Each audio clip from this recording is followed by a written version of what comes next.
ጋዛ የደም መሬት፣ ጋዛ የሰቆቃ ድምፅ፣ ጋዛ የቦምብ ጥቃት መናኸሪያ፣ ጋዛ የንጹሃን እልቂት።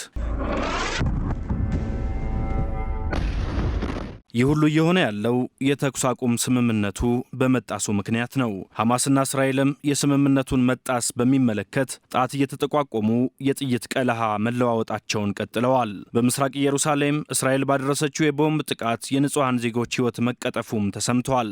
በደቡባዊ ካን ዩኒስና በዌስት ባንክ በተለይም በጋዛ የእስራኤል ጦር ተደጋጋሚ እርምጃዎችን እየወሰደ ይገኛል። የእስራኤል ጦር ፍልስጤማውያኑ የሰፈሩበትን ቦታ በመለየት ሐማስን ሳይሆን ንጹሃኑ ላይ የከፋ እርምጃ እየወሰደ ነው በሚልም ተወቅሷል። በፍልስጤም የዜጎችን ደህንነት ለማስጠበቅ የተሰማራውም ኃይል ከትናንትናው ዕለት ጀምሮ መንቀሳቀስ እንዳልቻለና ዜጎችን ከሞት መታደግ እንዳቃተው ተነግሯል። አሁን ላይም ግማሹ የጋዛ ክፍል በእስራኤል ቁጥጥር ውስጥ መሆኑ ሲነገር የተኩስ አቁሙ ተደርጓል ከተባለ በ6 ሳምንታት ውስጥም 28 ሰዎች ሕይወታቸው ማለፉ ተጠቅሷል። የዛሬው ጥቃት ሲጨመርም ቁጥሩን 33 አድርሶታል። ከሁለት ዓመታት በኋላ የእልፎች ሕይወት ከተገበረም ወዲህ አሁን ላይ በአሜሪካና በሌሎች ዓለም አቀፍ አካላት ጋዛን መልሶ ስለመገንባት እየተነገረ ነው። 60 ተወካዮች በተገኙበት ስብሰባ ያደረገው የአውሮፓ ህብረት በበኩሉም በብራስልስ ጉባኤው ጋዛን መልሶ ስለመገንባትና ስለማስተዳደር በተመለከተ ውይይት አድርጓል። የአረብ ሀገራት ሳይቀር በተሳተፉበት ስብሰባ የፍልስጤም አስተዳደር ጋዛን መልሶ እንዲገነባ ኃላፊነት ያስቀመጡ ሲሆን 3000 የሰለጠኑ ወታደሮች ከ10,000 የሚልቁም ፖሊሶች የጋዛ ሰርጥን እንዲጠብቁ እናደርጋለን ብለዋል። በውይይታቸው ፈረንሳይና ሳውዲ አረቢያም በቅድሚያነት በጋዛ መልሶ ግንባታ ግንባር ቀደም ተሰላፊ እንደሚሆኑ አረጋግጠዋል። የድጋፍ አይነቱንና የገንዘብ መጠኑን ግን ይፋ አላደረጉም። የፍልስጤም አስተዳደር ጋዛን ማስተዳደር ይችላል የሚለው የአውሮፓ ህብረት አቋም ቢሆንም እስራኤል ግን ጋዛን መልሶ በመገንባት ረገድ የተሰየመው የፍልስጤም አስተዳደር አቅም የለውም፣ ሐሳቡንም አልቀበልም ብላለች። በ10 ሺዎች የሚቆጠሩ ዜጎች ከዌስት ባንክ መጠለያ ካምፕ የተፈናቀሉ ሲሆን ሂውማን ራይትስ ዎችም የእስራኤልን ድርጊት የጦር ወንጀል ነው ሲል ኮንኖታል።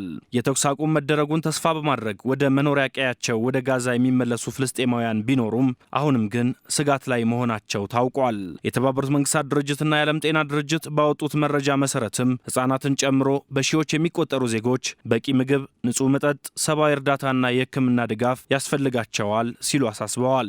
በዌስት ባንክ በሐማስ በኩል ወታደሮቼ ላይ ጥቃት ደርሷል የምትለው እስራኤል ቁልፍ የዌስት ባንክ ስፍራዎችን ለመቆጣጠር እቅድ እንደያዘችም ነው የተገለጸው።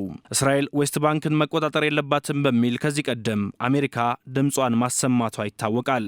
አሜሪካ ደከምኩበት የምትለው የሰላም ጥረትም መና ከሆነ ቆይቷል። እስራኤል በአውሮፓውያኑ 1967 በተደረገው የመካከለኛው ምስራቅ ጦርነት ነበር የፍልስጤማውያኑ ግዛት የሆኑትን ዌስት ባንክና ምስራቅ ኢየሩሳሌምን የተቆጣጠረችው። ከዚያን ጊዜ ጀምሮ ከ700,000 በላይ ለሚሆኑ አይሁዳውያን መኖሪያ የሚሆኑ ከ160 በላይ ስፍራዎችን እንደገነባች ሲታወስ በዌስት ባንክ 3.3 ሚሊዮን የሚሆኑ ፍልስጤማውያን እንደሚኖሩም አይዘነጋም።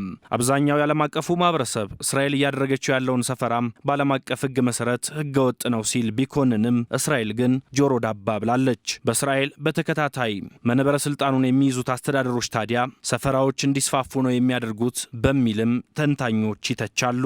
ይሁን እንጂ ሰፈራን የሚደግፉት የእስራኤሉ ጠቅላይ ሚኒስትር ቤንያሚን ኔታንያሁ በሊባኖስ በሶሪያና በጋዛ የገቡበትን ውጥረት በአጭሩ የመቋጨት እቅድ ያላቸው አይመስልም ይላል የአልጀዚራ ዘገባ።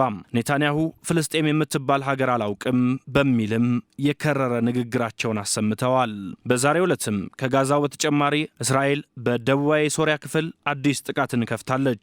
በሶሪያ ኩኔትራ ከተማ በደረሰው ውድመትም የእርሻ መሬቶችን፣ ደኖችንና መኖሪያ ቤቶችን እንዳልነበሩ ማድረጓን የተሰማው የእስራኤል ጦር ከባለፈው ዓመት ጀምሮ 1000 ጊዜ የአየር ላይ ጥቃቶችን በሶሪያ ላይ የፈጸመ ሲሆን 400 ያህሉ ድንበር ተሻጋሪ ጥቃቶችም ነበሩ። የተኩስ አቁሙ ተረስቶ የጋዛው የሊባኖስ የተኩስ አቁም ተረስቶ ሀገረ እስራኤል ጥቃቱን ተያይዘዋለች። የንጹሃን እልቂት ቁጥርም ከመጨመር ውጪ በመካከለኛው ምስራቅ ዘላቂ የሰላም ነፋስ ከነፈሰ ሰነባብቷል።